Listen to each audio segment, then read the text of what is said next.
ஒரு நாள் சனி பகவான் பரமசிவனை நோக்கி தீவிர தியானத்தில் இருந்தார். அப்போது அருகில் ஒரு காகம் தொடர்ந்து கத்திக் கொண்டிருந்தது.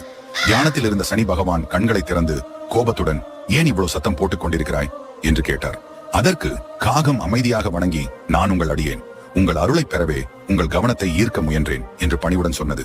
கர்மாவின் அடையாளமான காகம் தன் தியானத்தை கலைக்க வந்ததல்ல, மாறாக பக்தியுடனும் அன்புடனும் தன்னை தேடி வந்திருக்கிறது என்பதை உணர்ந்த பகவான் மெதுவாக புன்னகைத்து, என் அருளை பெற விரும்பும் உனக்கு என்ன வரம் வேண்டும் என்று கேட்டார். காகம் பணிவுடன், கர்மாவின் கடவுளான உங்களுடன் எப்போதும் அடியேனாக இருக்க விரும்புகிறேன் என்று வேண்டிக் கொண்டது.